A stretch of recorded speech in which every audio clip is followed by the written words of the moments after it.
Okay guys, so here it is. This is our 71 Plymouth Barracuda. One of the reasons why we haven't really shared this build with you guys is we've had so many other things in the works. This thing has just been kind of sidelined and we've just started jumping back on it. So a lot of the hard work has been done. We've been working diligently on focusing on all the metal work, and we sourced a donor drivetrain which came out of a 2021 Dodge Challenger. It is a Tremec 6-speed with a 6.4 liter Hemi. We went with a altercation subframe assembly which consists of the Flaming River rack. It's the same application we used for the 70 Roadrunner. We're going to go with the Curry rear end differential for it. But let me show you the build so far. So with every aftermarket piece of sheet metal you get, there's all sorts of different manufacturers that make parts for these cars. And they're never perfect. They all need a lot of massaging. Now, AMD is one of the better suppliers of aftermarket metal, but they do come damaged. In shipment and in moving around, there's going to be little dings and little challenges that you run into. And when they come out of the molds, the stamping isn't always perfect. It takes a lot of finessing. I've often said buying sheet metal from an aftermarket supplier is just half the battle. The other half of the battle is the amount of labor that it's going to take to make it right. And being that this wasn't an original Cuda, it was a Barracuda, the Cudas having the 4 Guild grills on the side of the fenders makes it unique. So you have to either buy used Cuda fenders, which really don't exist without being extremely rusty, or you buy a aftermarket. In this case, we bought an AMD aftermarket front end. There's lots of issues. Let me show you. This side actually is pretty good, and this is the factory door, and this is the factory quarter panel. Everything else has been replaced. It's got a new roof skin, it's got a new trunk skin, it's got a upper panel skin, which is the panel that sandwiches the rear glass and the deck lid in place. It's got lower balances, front and rear, fenders, hood. That door has been reskinned, and we hung a new quarter panel on that side. By the way, the entire floors have been completely redone. When you think about it, you got a firewall, which we had to modify and we had to repair because it had some rust spots in it as well. And we ended up capping the top part of the firewall with a replacement AMD panel. But since we're going with, you know, vintage air, we are trimming a lot of the holes and different things that are on the firewall just to clean up the engine bay as much as possible. And we hide all of the air conditioning lines. We sandwich them in between the fender and actually the wheel well. It's just a clean fit, something similar to what you would see when you open up a jewelry box. That's your jewel. And we want to showcase that and show it off. As you can see, the fitment's not perfect. You've got a tall, big wide gap here. It narrows down here and it gets pretty good here, but starting about here, these gaps are off. Why? Well, this is a factory door skin, factory door. This is the aftermarket fender. It's not perfect. Are we going to just Bondo that? No, that's not what we do. So what we're going to end up having to do is our metal guy is going to go in and add metal to the edge of this fender. And that is going to be the case with every single panel on this car, as it usually is with aftermarket stuff. The roof skin came out really nice. It welded great. It looks good. It required a little bit of massaging, as they all do, but it was probably one of the easier panels, I think, to focus on. As far as the fender in the back, this rear quarter panel is factory quarter panel. It's got some damage here on the door and the actual quarter skin. Our body guy will hammer that out and it'll look great. This took a lot of work. So when we got to the rear end of this car, this panel right here, which is the finish panel that separates obviously the deck lid from the rear glass, these are typically always rusty. This car was actually a vinyl top car.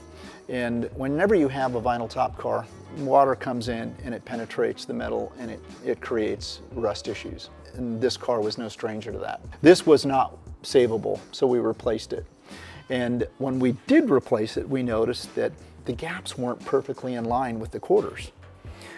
Ultimately, what we had to do is when the deck lid finally arrived and we installed it on the car, you could clearly see this gap was all over the place. This required our metal guy to come in here and add metal to the entire back end of this panel so that it would close and we'd have nice clean gaps. Yes, this is achievable with Bondo, but that is a cheap fix and it will not last. As all of our builds, we go in and we do it the right way, the hard way. And that's exactly what we did here. The rear body panel fits fairly well. Now, the way the quarter panels come around and finish off this rear body panel, this is a pretty nice fitment because this is a factory quarter panel. When you get over here, this one, not so perfect. We've got a little bit of a weird line. This has to be moved over a little bit. There will likely be a requirement for us to come in here and add some sheet metal. Now, we're not doing that yet until we get all of the moldings that make up the back end of this CUDA, because those help give us the guidelines that we need to follow. Now, the entire trunk on this car has been replaced with all new sheet metal. So everything under here is new sheet metal. The entire floors are all new sheet metal. We were fortunate that the frame structure was in good shape. This actual door skin itself was welded onto the factory door, and you could see the gap is too big here. And if you look at the gap on the front, it's all off. If you look at the contour of this line versus this line, this is more bulbous, this is more flat. This is the price you pay when you're using aftermarket metal componentry. And you know, all of the stamping that makes up these gills on this Gouda, problems. We're gonna have to address all of this. So this is gonna require taking this fender off, hammering it out, making sure that the contoured line matches the door perfectly. Typical challenge. We always run into these problems. We were at one point gonna look at installing a shaker hood on this car. Mark from Graveyard Cars actually installed one on a actual, 6.4 liter Hemi, and it requires a lot of modification. But then we started thinking about it. Yeah, I kind of like this hood. It's one of my favorite hoods, so we elected to go with this hood instead. What we've decided to do on this project, unlike others we've done before, we've decided to make it a runner and driver in this condition and in this state. We want to get all the bugs out of it. We want to make sure that it runs well, that it's aligned well, that it performs well. Then, once we've figured out we've got everything we need to make this a completed project, it'll come back into the shop and the entire car will be torn all the way down again.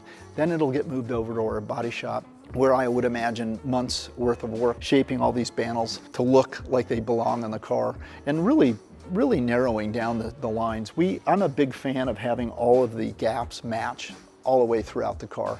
So that's going to require a lot of focus on our body men, and then of course once that's completed, then we're going to really do what we do best and put a stunning paint job on it. Before we installed the cap that makes up the new cowling, we had our painter come in, prep all of that area, painted the color that this car is going to be. It's not going to have a vinyl top when we're completed with it. We are going to actually melt some lead into the separations where the roof skin attaches to the rear quarter panels, and then we'll grind that down so it's nice and smooth. The end result's going to be amazing. We're really excited to share this build with you guys. Again, we're a shop that kind of works around the schedule of all the different people that we contract services with, and a lot of that happens to be studio related stuff. So sometimes the builds that we want to build have a tendency to get kind of pushed in the back, and this is one of those cars. Yeah, so I mean, when this car is done, it's going to be built to the same level that our Blue Roadrunner, our B5 Blue Roadrunner is. Please subscribe, and you'll get to see this car hit the road soon. So thanks for watching, and we'll see you on the next video.